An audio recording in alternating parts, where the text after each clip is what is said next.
Hi, this is Jessica, the Public Services Librarian, and I am reading Chapter 25 this evening. The visions of romance were over. Catherine was completely awakened. Henry's address, short as it had been, had more thoroughly opened her eyes to the extravagance of her late fancies than all their several disappointments had done. Most grievously was she humbled. Most bitterly did she cry. It was not only with herself that she was sunk, but with Henry. Her folly, which now seemed even criminal, was all exposed to him, and he must despise her forever. The liberty which her imagination had dared to take with the character of his father, could he ever forgive it? The absurdity of her curiosity and her fears, could they ever be forgotten? She hated herself more than she could express. She thought he had, once or twice before this fatal morning, shown something like affection for her. But now... In short, she made herself as miserable as possible for about half an hour, went down with the clock when the clock struck 5, with a broken heart, and could scarcely give an intelligible answer to Eleanor's inquiry, if she was well. The formidable Henry soon followed her into the room, and the only difference in his behavior to her was that he paid her rather more attention than usual. Catherine had never wanted comfort more, and he looked as if he was aware of it. The evening wore away with no abatement of this soothing politeness, and her spirits were gradually raised to a modest tranquillity.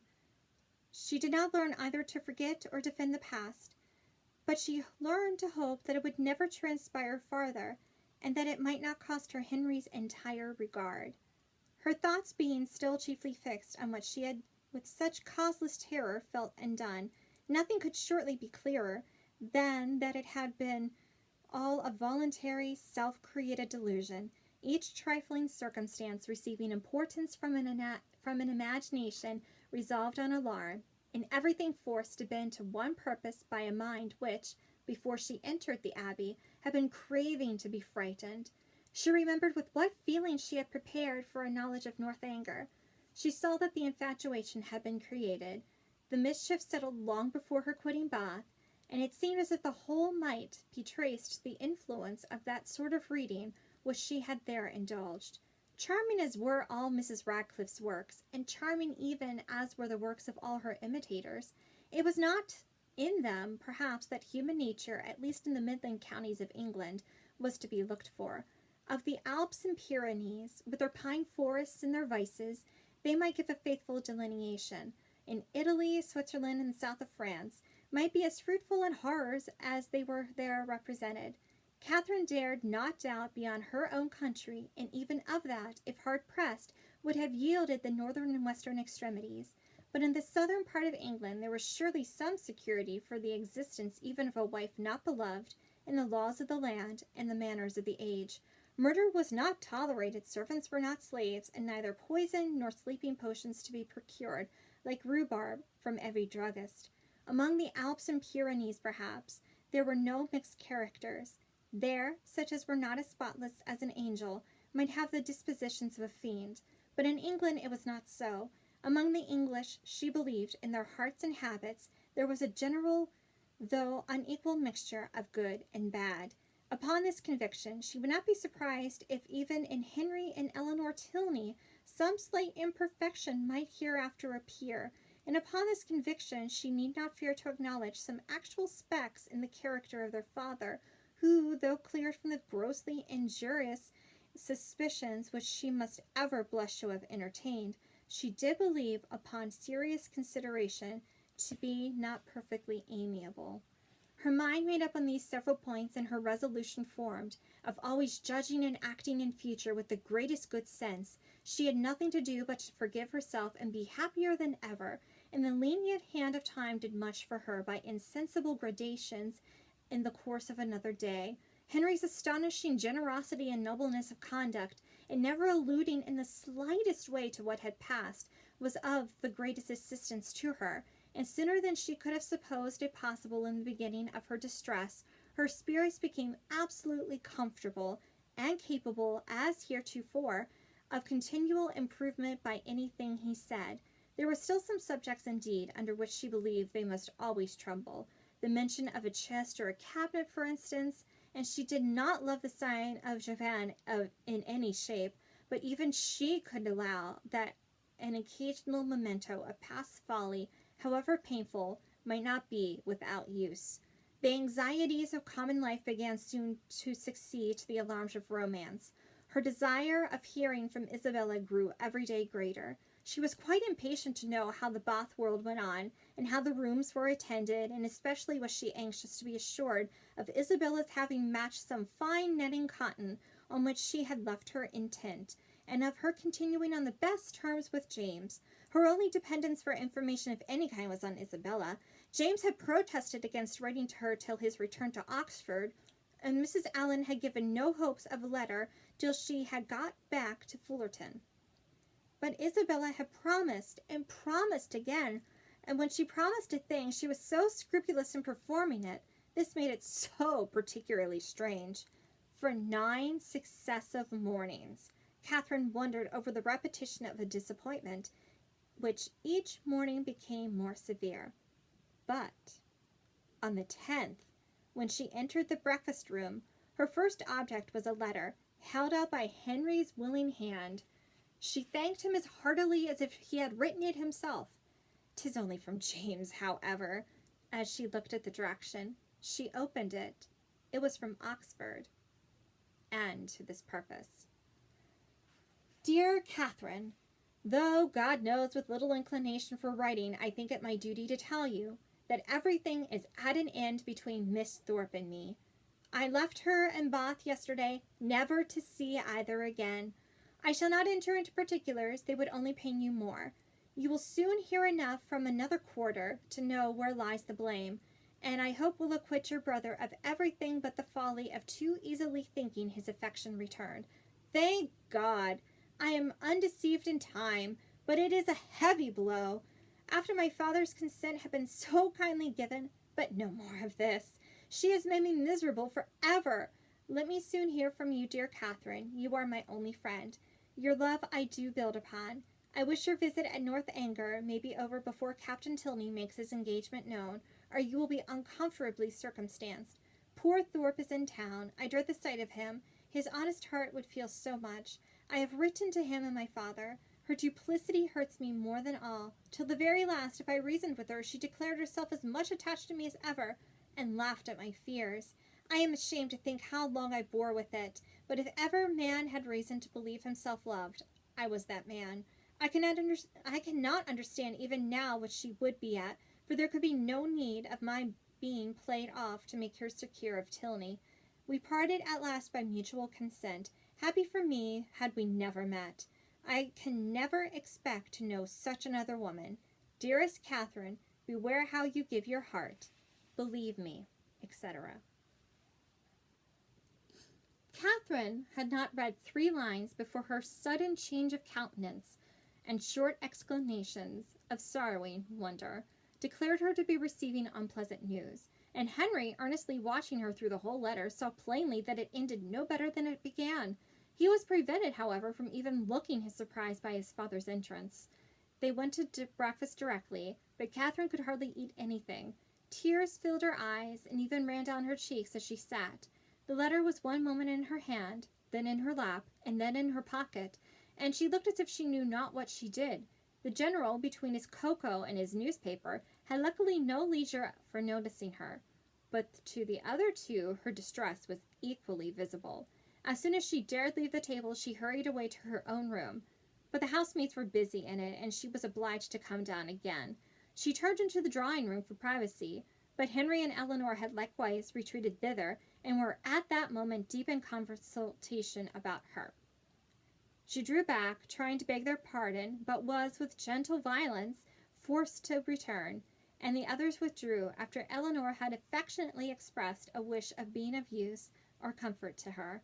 After half an hour's free indulgence of grief and reflection, Catherine felt equal to encountering her friends, but whether she should make her distress known to them was another consideration. Perhaps, if particularly questioned, she might just give an idea, just distantly hint at it, but not more. To expose a friend, such a friend as Isabella had been to her, and then their own brother so closely concerned in it. She believed she must waive the subject altogether. Henry and Eleanor were by themselves in the breakfast room, and each, as she entered it, looked at her anxiously. Catherine took her place at the table, and after a short silence, Eleanor said, "No bad news from Fullerton, I hope. Mr. and Mrs. Morland, your brothers and sisters, I hope they are none of them ill." "No, thank you," sighing as she spoke. "They are all very well. My letter was from my brother at Oxford."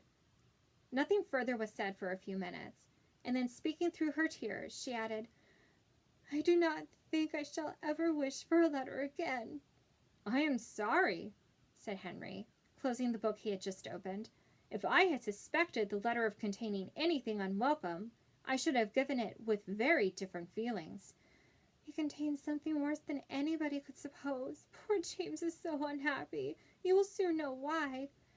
"To have so kind-hearted, so affectionate a sister," replied Henry warmly, "must be a comfort to him under any distress." "I have one favor to beg," said Catherine shortly afterwards in an agitated manner, "that, if your brother should be coming here, you will give me notice of it, that I may go away." "Our brother Frederick?" "Yes. I am sure I should be very sorry to leave you so soon, but something that has happened that would make it very dreadful for me to be in the same house with Captain Tilney." Eleanor's work was suspended while she gazed with increasing astonishment, but Henry began to suspect the truth, and something in which Miss Thorpe's name was included passed his lips. "How quick you are!" cried Catherine. "You have guessed it, I declare, and yet, when we talked about it in Bath, you little thought of its ending so. Isabella, no wonder now I have not heard from her. Isabella has deserted my brother and is to marry yours. Could you have believed there had been such inconstancy and fickleness in everything that is bad in the world?" "I hope, so far as concerns my brother, you are misinformed. I hope he has not had any material share in bringing on Mr. Morland's disappointment. His marrying Miss Thorpe is not probable. I think you must be deceived so far. I am very sorry for Mr. Morland, sorry that any one you love should be unhappy, but my surprise would be greater at Frederick's marrying her than at any other part of the story." "It is very true, however. You shall read James's letter yourself. Stay, there is one part," reflecting with a blush, the last line. "Will you take the trouble of reading to us the passages which concern my brother?" "No, read it yourself," cried Catherine, whose second thoughts were clearer. "I do not know what I was thinking of," blushing again, that she had blushed before. "James only means to give me good advice." He gladly received the letter, and having read it through with close attention, returned it, saying, "Well, if it is to be so, I can only say that I am sorry for it. Frederick will not be the first man who has chosen a wife with less sense than his family expected. I do not envy his situation, either as a lover or a son." Miss Tilney, at Catherine's invitation, now read the letter likewise, and having expressed also her concern and surprise, began to inquire into Miss Thorpe's connections and fortune. "Her mother was a very good sort of woman," was Catherine's answer. "What was her father?" "A lawyer, I believe. They live in Putney." "Are they a wealthy family?" "No, not very. I do not believe Isabella has any fortune at all, but that will not signify in your family. Your father is so very liberal. He told me the other day that he only valued money as it allowed him to promote the happiness of his children." The brother and sister looked at each other. "But," said Eleanor, after a short pause, "would it be to promote his happiness to enable him to marry such a girl? She must be an unprincipled one, or she could not have used your brother so. And how strange an infatuation on Frederick's side! A girl who before his eyes is violating an engagement voluntarily entered into with another man. It is not inconceivable, Henry. Frederick, too, who always wore his heart so proudly, who found no woman good enough to be loved."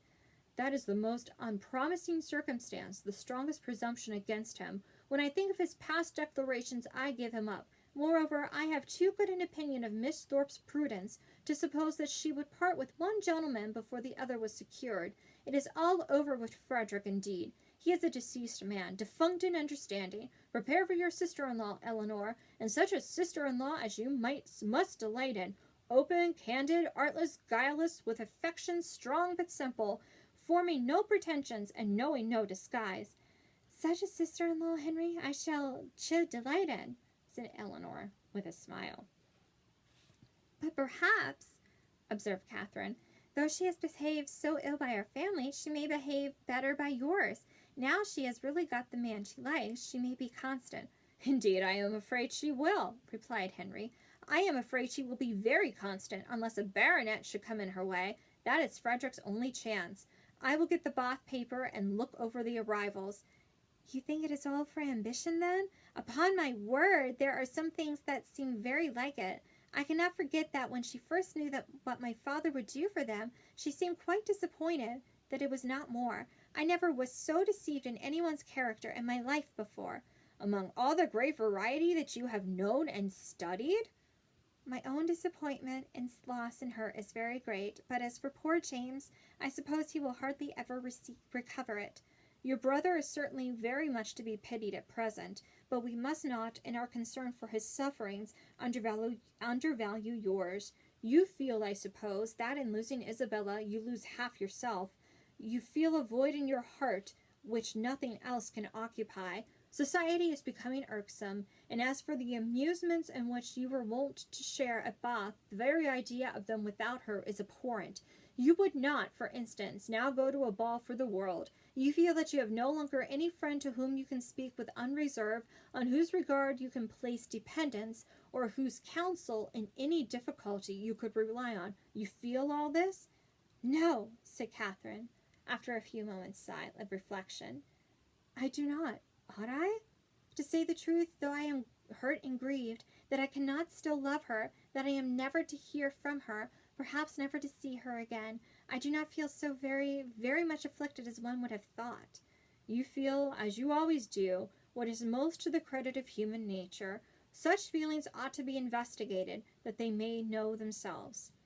Catherine, by some chance or other, found her spirits so very much relieved by this conversation that she could not regret her being led on, though so unaccountably, to mention the circumstance which had produced it.